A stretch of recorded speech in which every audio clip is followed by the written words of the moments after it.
Hello, everybody. Welcome to a new episode of Tech Can Save Us podcast brought to you by Literal Humans. As always, I am your host, founder and CEO of Literal Humans, Paul David, and I'm joined today by Sanchit Thakur, the founder and CEO of illuminz. We're going to be talking about what 15 years of running an agency teaches you. It's a hot topic, something we're very interested in as another agency. Welcome to the pod, Sanchit.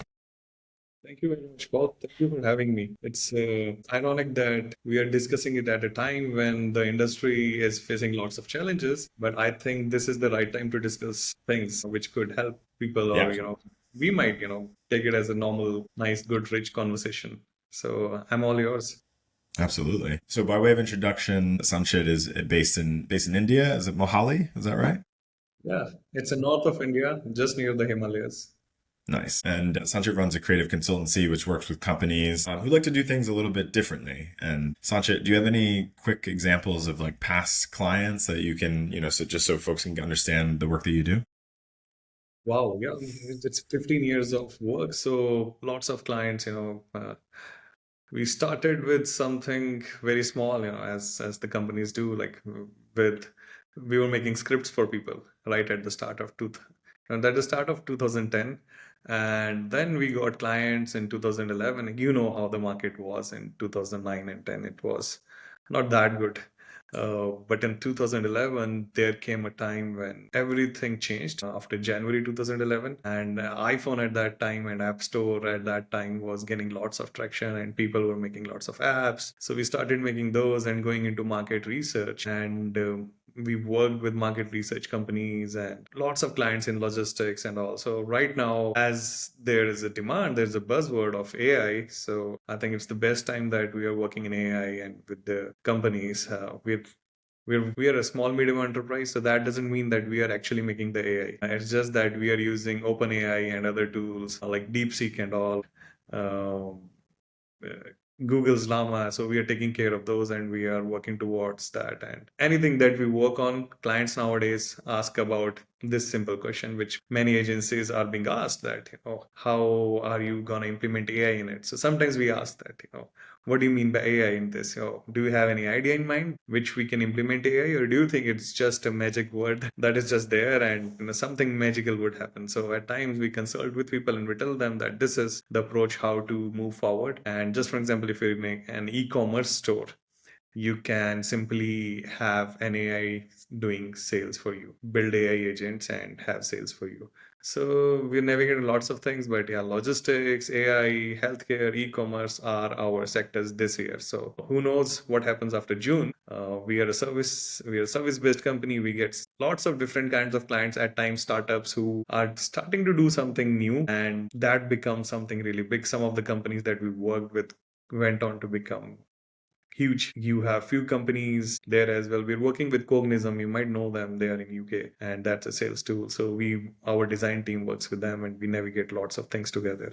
So Nice. there's like lots of different companies that we work with, and it's the most enjoyable thing that we get to solve so many things. That's what we enjoy the most. Service-based companies always have that goal, that they want to be always in this atmosphere where new challenging work is coming and they are able to provide higher value to their clients, and that's all.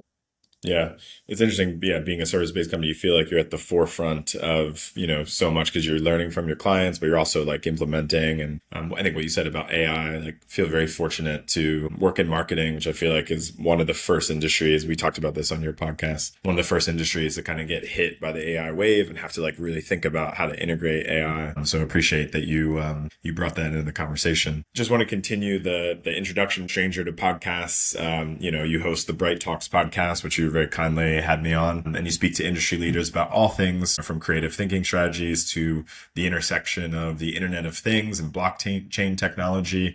Would love to hear what were some of your favorite episodes from your podcast over the past year. I think you might not have seen it, but it was Alan from UK who is one of my favorite. He showed his case study, and I just loved it how his brain worked and how he made this really amazing thing for logistics.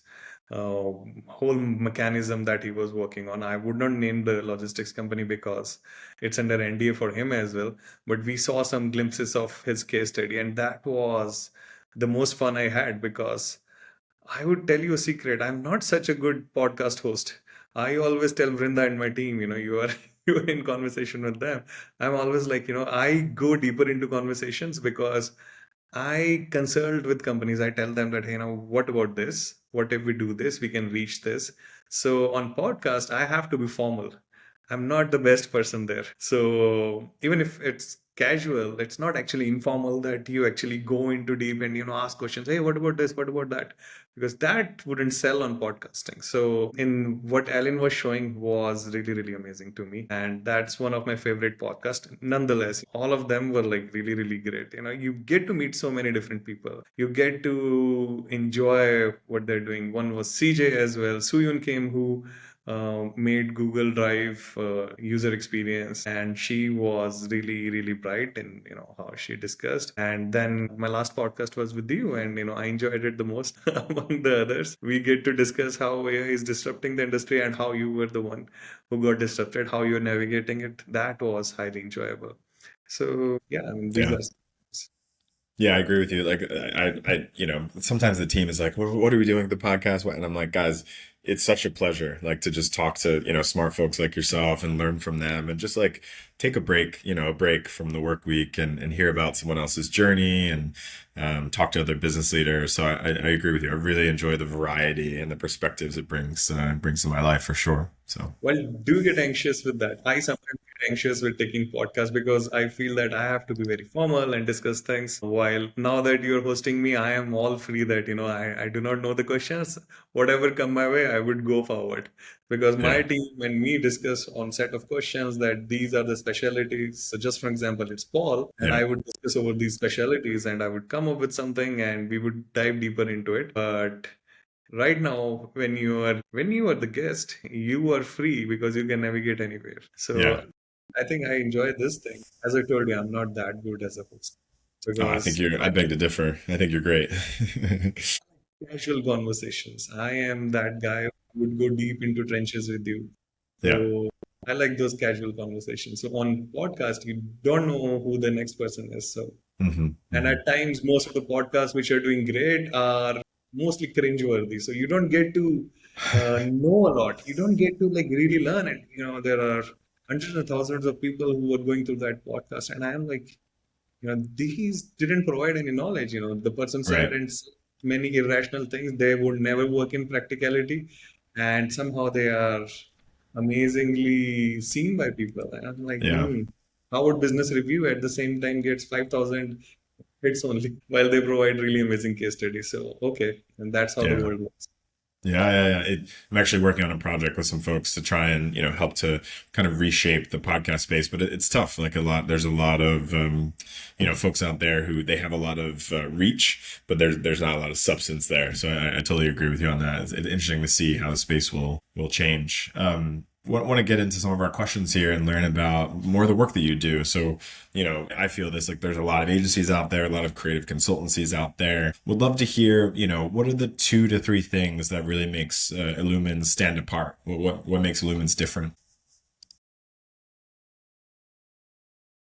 Yeah, it's tough to answer that because to say that Illumins is different than others is like, how do I know? I don't go deep into others' teams and say that, I have a say in their team. So I don't know how other companies work. I just know what other companies are producing. So most of the times, don't many people understand is that work is a process that you take. It's diving deep into things with your clients, with your team, and uh, doing 100 things at one time and connecting all those dots. And you might face challenge while putting up a payment gateway, or if it's logistics, a truck is going on and it might lose connection, and you might want to figure out why is it losing connection, or if it's some fraud that's happening in logistics, you might have to catch that fraud, and you have to work over those things. So it's very tough to say that how we are different. I don't know. I can only tell you one thing, that I am very obsessed with the projects that I take. So there are many projects that are happening in Illumins, but there are few that I take. They look very interesting, and I go very deep into those. That this is how the mindset of people who are going to use it works. So I'm very obsessed, not with my clients. I'm very obsessed with their customers and clients. So I want to know what's happening there, and I want to go really, really deep into it and want to tell them that, hey, you were thinking that this would work like this, but no, the person is totally different. And I'll give you a few examples. One of them, we were making a smart parking system. So the client gave us the wireframes and all and said that go on and make this. So onboarding process for a user in that application was consisting of 8 mobile screens for iPhone. And once our developer was making it, we found out that there is no human who would want to fill 8 pages and then get to a smart parking application. Even the people who are going to use it are going to use it on daily basis. They're going to try it daily. But it was such a hassle. We converted it to one page only. So we kept on talking to client. We kept on uh, persuading him that, hey, this is not going to work and this is our way to work. If you only get only this much information, your customers are going to use your smart parking systems, are going to come up and they are going to use smart parking system and that automatic IoT based barricades, and this is how it's going to work. You take the other information later on, but let people get onboarded and start using the system. So there are many things like this, Paul. I cannot articulate on something particular. For that, you have to come here and sit with me for a few days and see how we work, how different we are. I don't think many agencies can tell or many companies can tell how different they are. If they are saying that, they're just marketing themselves. And you know best about marketing. Yeah, So yeah, yeah. I I know think, a few things about that. yeah. So I think that's the most important thing is that we are very obsessed with the people who are going to use our platform. So Yeah. I can simply say that. Not to say that many companies do not do that. I am very sure that there would be few companies who are obsessed like that. Yeah. I think being customer obsessed is like I think we've all learned a big lesson from like companies like Amazon and that, pursuit of like just sort of being hyper customer focused. But also like one thing I've learned is, you can't be so customer focused that you burn out your team or at the expense of your team. And you have to really like balance, client demands and sometimes like push back, at least in the agency world, I think like, hey, this timeline's a little bit punchy or, we can't fit everything into this retainer or just different ways of, I think, negotiating. I've learned a lot about the art of client service, which is also a great book. And I imagine you have too. Which sort of leads me to my next question of like, what inspired you to found illuminz way back in 2009? And, tell us a little bit more about that journey. Yeah, before that, I would want to talk about the point that you mentioned about burnout and all. So in real world, in logical world, burnout does happen at times because client is running a business. So they might have millions of dollars of business and something would come up that they would need ASAP because they're having some problem somewhere. So we are in programming world. So we have to completely obsessed by it and completely go into it, and we have to work so hard and have to come out with it. So burnout does happen. At the same time, I feel it's better to burn out than being bored. That's very, very example. That's very apt example that I can give. So once you solve that challenge, you get burned out, you can regain your consciousness again, you can regain your energy later on. You can come out of that focus zone, get yourself distracted and enjoy on weekends or maybe other days. You take few days off. But I think I'm one of those people who enjoy that thing, but not most of the times. At times, I do enjoy that. It's not on regular basis that I want to be burned out, but on regular basis, I like to be challenged. So I enjoy that. Moving, Yeah, oh, go ahead. Sorry. Go ahead. no, please go ahead. No, I just, yeah, I think like what I've learned about the burnout piece is sort of as a leader, like, you sort of control the temperature of your business. You know what I mean? So like the new business that you bring in, the pace of projects and things like that. And there's different levers you can pull. And so always trying to, pull the right levers at the right time and, keep people moving at pace, but like a sustainable one and adding resources. Sometimes it's a freelancer. Sometimes it's, a little bit more time. There's lots of different things you can do to kind of keep the work sustained and being able to pull all those different levers is what I've seen. Yeah, it's different for development companies because at times, if you have to find a freelancer who will work with your team is not that good, has some problems, or at times freelancers. can go away. They'll be working, they'll say that, okay, I have this problem and all. The commitment level is not there at times. So in our world, in development world, it is like huge commitment world where programmers are sitting together, or maybe they are away and they are uh, putting in lots of efforts. There would be things that would be crashing. The apps would be crashing, and they have to know that whose code it was, what the problem was. This is the general day to day in programming world. So I think those things do happen, and they are highly logical. They have always been happening, and they will always happen. We can think of the world where there would be nothing like that. I do not at times control the tempo, as you mentioned. It's at times the clients who control it because they are stuck somewhere and they need something and they need it fast. So at times there is a lot of work that's going on, but at times there is lots of there's lots of time that people have, that okay, they can work on their own pace. It really depends from times to time.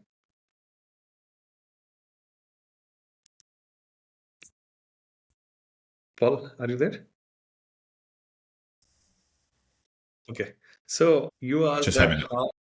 Go ahead. Yeah, just back to I just had to unmute myself. But yeah, just going back to the question of founding Illumins and like just yeah, sort of what inspired you. What inspired? I think I was studying, and at that time, I started getting some really, really good projects, even while I was studying. And a government gave me a project. I picked it from one of my friend who subcontracted it to me, and I made a nice, good website for hospital. And then I wanted to come into this world where I would be making substantial dents into the market by providing, uh, you know, it, at that time, it was not about money. It was not about anything else. It was only sheer love towards making things. And I'm still the same. It's just that it has been 15 years. I have larger group of people to take care of. Those responsibilities, those headache at times, and all those things are there. But at that time, it was like pure love that, this guy is giving me something, this guy is giving me business, and this guy or this company is spending this much amount to give me business, and they want this thing to done because it would make this much impact in their lives or their customers lives. And I felt powerful with that. You can say if powerful is a good word there. I felt that I can make use of that thing and I can give really high value to those people. So that was the thing that I had. And I came into this industry for first year or second year. I always thought of only building portfolio. I was like, I would do amazing things, build a great portfolio, do amazing things, build a great portfolio, and I would navigate after that. So that happened for first 2 years. I also, like, many people want to create an agency nowadays, and they want to come up, and in first 2 years they want to earn maybe $1 million or $2 million or so, a couple of $1 million. I would simply say that, guys, do love your work and do the best of your work, and try to build a main portfolio where you have done substantial amount of work and given high value to people, and then after a couple of years you would see how the market changes towards you. And that's what we did, and that's how we achieved like really good success. That's good to hear, and I very much agree with that. Principle you said of like, just do good work and like have that speak for you, just build good case studies. And that's what attracts, other clients to you and new business. It's arguably your best like calling card, your best selling proposition is, hey, we've done this before. We can do it again. We can do it better. We've seen that in our sales process, just like rolling out really specific, clear case studies that demonstrate the power of your work. I think is the best way. Other than so many companies are just doing outbound, outbound, outbound, selling, selling, selling. They're not actually saying, "Hey, we've done this before. We can do it again." So really appreciate that point. Having hearts out, having real heart out, have Mm, that purity out and that heart out towards making substantial value, and then you'll see how the world changes around you. That's the most important thing. yeah, Uh, yeah. you I have mean, to that's have your complete heart in, and you have to have that really great value. Those yeah, are the most important virtues that you need to have forever, because otherwise, as we were talking, these are some challenging times for the IT industry, and most of the simple people or sane people who would think otherwise, who do not have heart in, would simply leave. They wouldn't be in the Hmm. industry. They would close their shops. They would close their businesses. People who just love it are resilient enough, even when they are having losses, even if they are having problems, they are always ready to fight on because this is something that they care about. Yeah. So that's what we care about. All the people who are still in and who are doing really good work, who are excited with a new work every time and new challenge every time. So we just have to have that heart and purity in. Yeah, absolutely. And that's a great segue. You mentioned, kind of how things have changed over time. We kind of talked about this at the top of the podcast. Like, how has the landscape for, creative consultancies, agencies, IT, how, especially those operating out of India, how has that changed since 2009? There's been a lot. So I'm just curious how you've navigated that change. There has been lots of change. Earlier, it was, as I mentioned to you, with our generation that came up was all hearts out. What were those times in 2009? YouTube was taking a bigger shift. Apple had launched iPhone 2 years ago, and all these Android devices were coming in, and the new world was coming up. It was like the whole complete internet and um, real time changes world. Before that, you used to click on a button on a website, you used to wait, and then something used to change near you. It was like real time changes. So real time word was coming up, and we enjoyed that thing, at that time. And in 4 years or 5 years, let's just say about 2013, 14, it was lots about IoT and sensors. The sensors would change the world, and sensors would navigate the world. Yeah, put lots of sensors in your devices and capture lots of data and build something and get to know what actually your business is doing or what your machine is doing and all these things. And now, about 2018, 19, it was about how AI is coming up. We knew at that time that AI would come up, but unsure. And then came blockchain in 2020 in COVID times, and everybody was behind blockchain. I really like it, but I think, with the use cases that blockchain had, we were like, that why is everyone so obsessed with blockchain? You cannot make normal websites or normal applications in blockchain. That's not the use case. So we didn't use blockchain much at that time. It only has to be dealt with smart cases. There was NFT. Where is it now? It's nowhere. So it was one of those things, one of those fads that came and went away. But blockchain has really amazing use case, and if people make really good use of it, it's an amazing technology and it's an upcoming technology. People would use it more and more. But yes, with AI, it's completely game changer. Completely game changer. And you asked me that how the time has changed. It has changed a lot. In IT world, we always speak that 2 years and you are a fresher in the industry. So in just 2 years, everything changes and all your strategies would go haywire. You would not be able to articulate on just one simple thing that, okay, we were doing this, we just have to keep on doing this.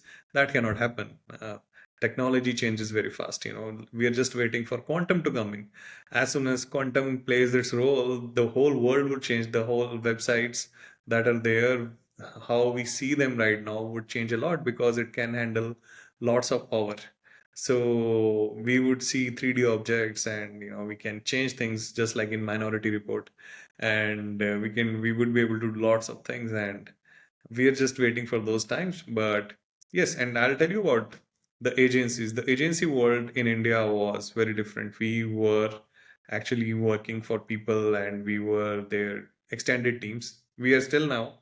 That's the best way that, if Paul, you have a company, you are working in UK, so you think that India has really good talent and I want to have an extended team there.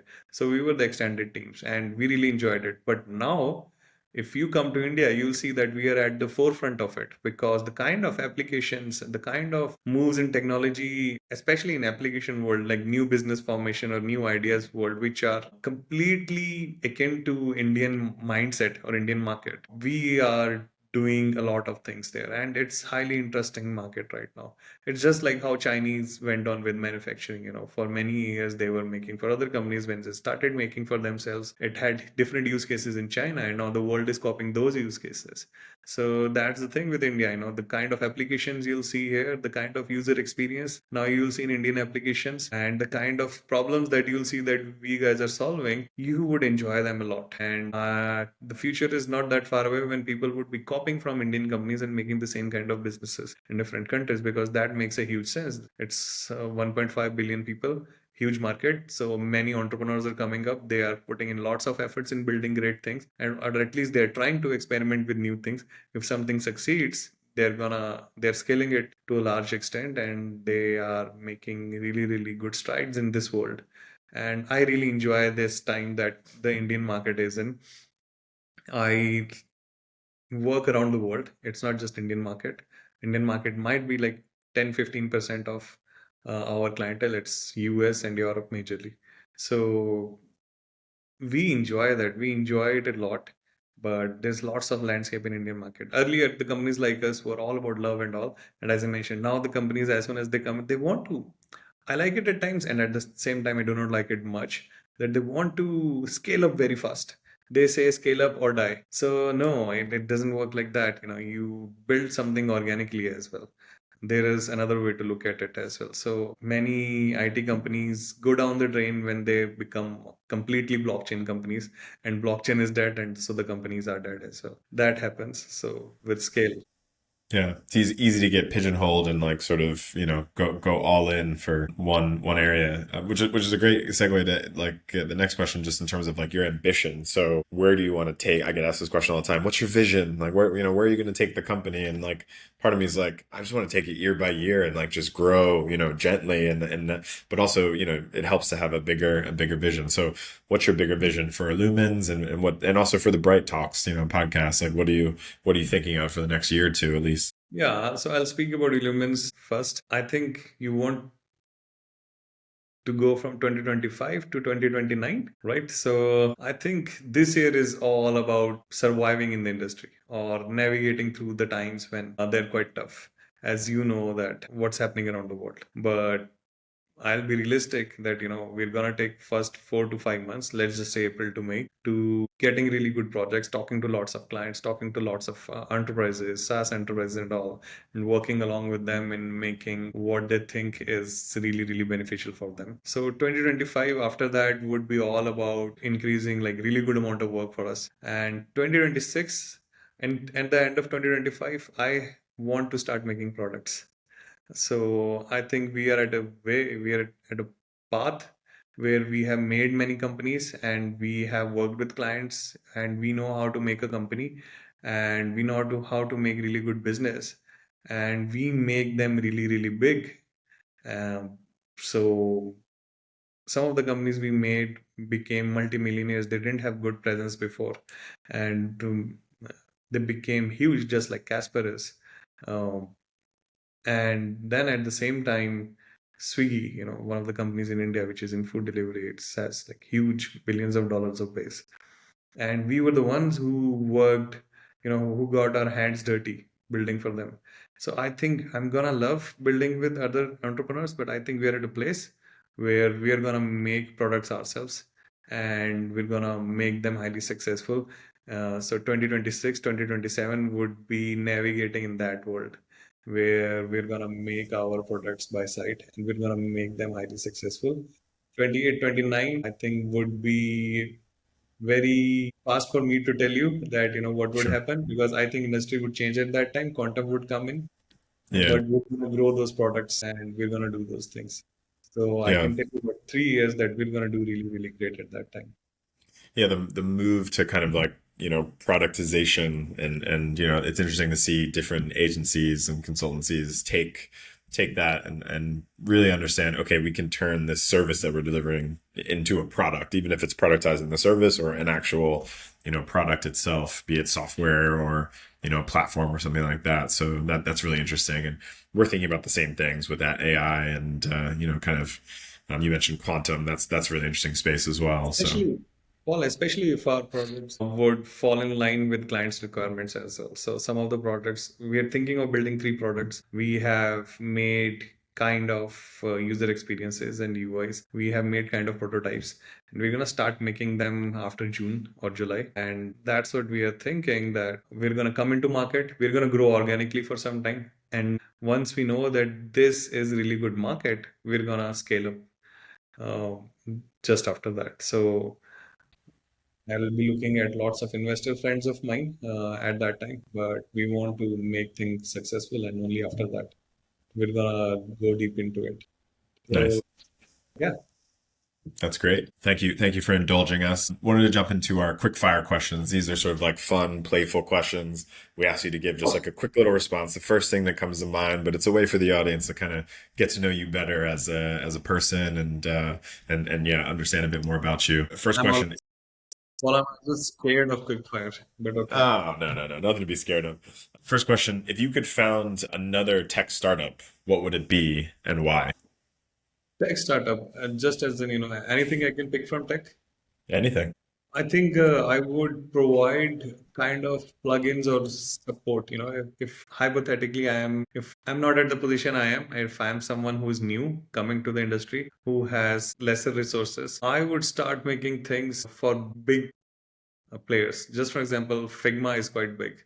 So I would make some really amazing plugins that would be of high value to developers. Many people make things for designers on Figma. I would think very differently and I would make things for developers because not many people understand. There might be one or two designers who are working on Figma design, but there are at least 7 to 8 developers who are working on who are taking hands off from that design and taking cues from it and building things. So developers have very less support on Figma. So I think there would be things like that. And looking at Webflow and other areas, I think I would navigate that place where I would start doing things for big organizations, people who have billions of dollars, people who have a huge clientele, and I do something small there and then move from there.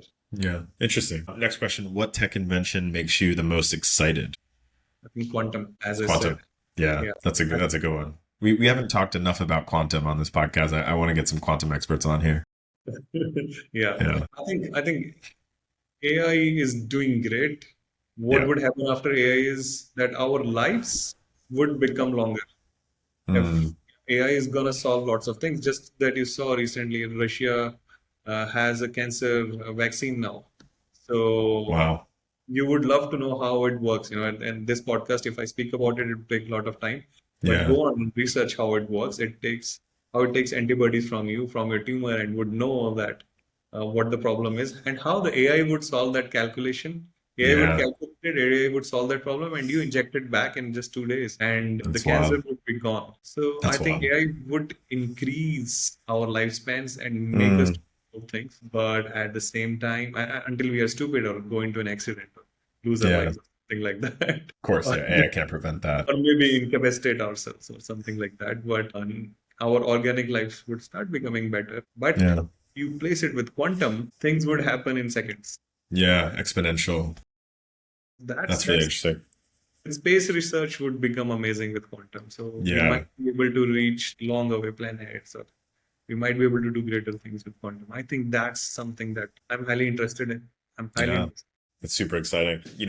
Opposite question, kind of what a tech invention makes you the most concerned these days?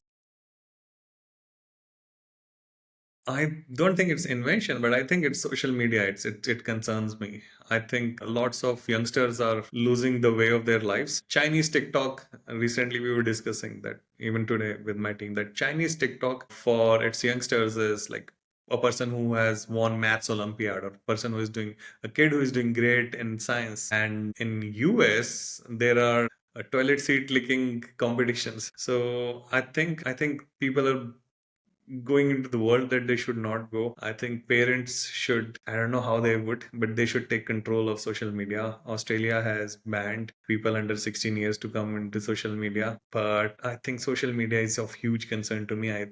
I, especially you guys are in the West, I think West is being brainwashed by social media. And I think societies would falter if we do not control it. Our kids do not control it, teenagers, and at the same time, people who are adults as well, 25 and so. I think it's like, as good as you can call it. I think it has turned out to be a monster. Yeah. Yeah. I And appreciate we're that you the ones brought who, in the. we're the ones who Sorry. invent. We're the ones who invented it organically. We Yeah. grew. Yeah. Yeah, I appreciate that you brought in the cultural aspect too, because I don't think we talk about that, like how, our cultures map on to how we use and consume, social media and a lot of this stuff. And I think we have to like really reconcile with that, like how different cultures are, dealing with how the impact that social media is having on them and why, So, You can yeah. see what's happening in UK. We are hearing the news, Mm, yeah. I don't want to turn into a political podcast, but we can see, how social media affects girls as well a lot because they want to be known. They want to be in that zone where people are like validating them. I don't think girls should do that. They have independent personalities. They should be very strong in their personality. They should be very good in personalities. I Yeah. think, yeah, I think it's kind of anti-feminism for me because they have to understand that they're unique in their way and they're amazing in their way, but they want to be validated, so they try to become like others. They don't go into the path that they should have been. So I think that's just disturbing the cultures a lot. We might do better without social media. Yeah.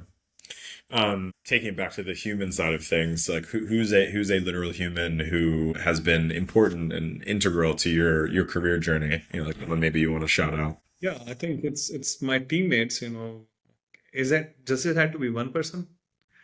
Okay, I'll say if it has to be one person, Uh, I think it's Sachin who is our CTO and he takes care of operations as well. He is in Illumins from the day one, October 5th, 2009. He came to Illumins along with other team members who are here as well. And I think he handles lots of things and he is my backbone. He gives me the confidence to move and navigate around things because he handles things quite well. So I think I would want to give a shout out to Sachin. He's a little human in our lives.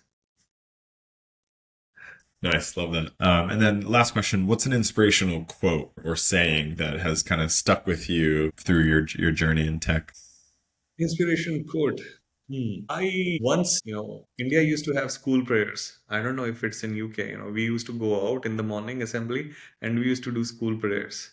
So I was once invited to speak that quote. I must have been like 12 or so at that time. And that quote still resonates with me that winners never quit. I think it's just that winners never quit. They always persevere. Even if they go to the last edge, they can come out from there. So in times like these, this is the most important quote. Winners never quit.